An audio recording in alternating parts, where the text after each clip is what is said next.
محرم الحرام کا مہینہ فضیلتوں والا مہینہ ہے.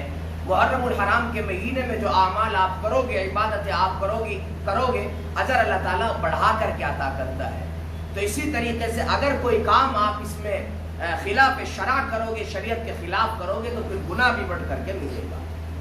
یہ اللہ تعالیٰ کا ضابطہ ہوتا ہے. مثال کے طور پر رمضان المبارک کا مہینہ ہے، اس میں جتنی آپ عبادت کرو گے اجر بڑھا کر کے دیا جاتا ہے.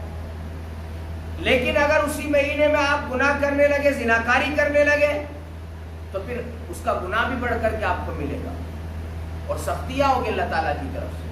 تو لہٰذا محرم الحرام کے مہینے میں جو کرنے کے کام ہے، اولاً تو یہ کہ اس مہینے میں عبادت کا اہتمام کرے، اور ثانیاً یہ کہ محرم الحرام کی 10ویں تاریخ کا روزہ رکھے، یوم عاشورہ کا. ترتیب کیا ہو؟ اللہ کے نبی صلی اللہ علیہ وسلم جب مکہ المکرمہ میں تھے تو وہ لوگ 10ویں تاریخ میں غلاف کعبہ چینج کیا کرتے تھے. اور جب اللہ کے نبی صلی اللہ علیہ وسلم مدینہ المنورہ میں پہنچے تو دیکھا کہ یہودی 10 محرم الحرام کو روزہ رکھتے ہیں، لیکن ایک ہی روزہ رکھتے تھے، اور نصرانی بھی ایک ہی روزہ رکھتے تھے. اس کے پیچھے وجہ کیا تھی؟ یہودی اس لیے روزہ رکھتے تھے کیونکہ حضرت موسیٰ علیہ السلام کو فرعونیوں سے 10 محرم الحرام کو نجات ملی، تو وہ اسے خوشی کا دن مانتے تھے اور ایک روزہ رکھتے تھے 10 محرم الحرام کا. اور جو عیسائی کہلاتے ہیں وہ بھی اسی دن کا روزہ رکھتے تھے 10 محرم الحرام کا. اس بنیاد پر رکھتے تھے کہ کیونکہ حضرت عیسیٰ علیہ السلام کو نصرانیوں سے جو یہودیوں سے جو نجات ملی ہے وہ 10 محرم الحرام کو ملی ہے، وہ اس بنیاد پر روزہ رکھتے تھے. اللہ کے نبی صلی اللہ علیہ وسلم کی حدیث ہے کہ خالف الیہود والنصارى، یہودیوں اور نصرانیوں کی مخالفت کرو. پہلے ایک ہی روزہ رکھا جاتا تھا اور اللہ کے نبی صلی اللہ علیہ وسلم بڑی تاکید کے ساتھ اس کا روزہ رکھوایا کرتے.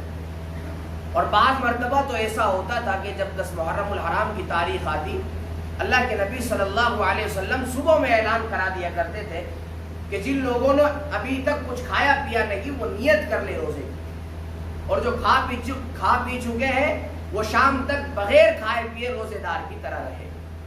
یہ اس وقت کا واقعہ ہے جب تک رمضان المبارک کے مہینے کی روزے کی فرضیت نہیں ہوئی. لیکن جب روزے کی فرضیت آ گئی رمضان المبارک کے مہینے کی، تو پھر اتنا تاکید اللہ کے نبی نے حکم نہیں فرمایا، پھر گویا کہ نفلی درجے میں آ گیا.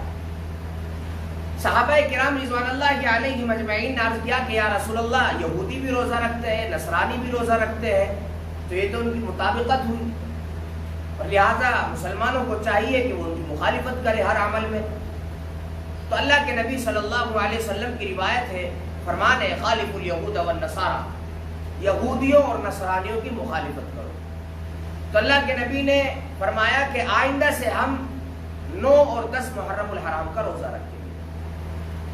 ابن عباس رضی اللہ تعالیٰ عنہ فرماتے ہیں کہ آئندہ سال میں جب محرم الحرام کی 10ویں تاریخ آئی، اس سال تک اللہ کے نبی صلی اللہ علیہ وسلم اس دنیا سے پردہ فرما چکے.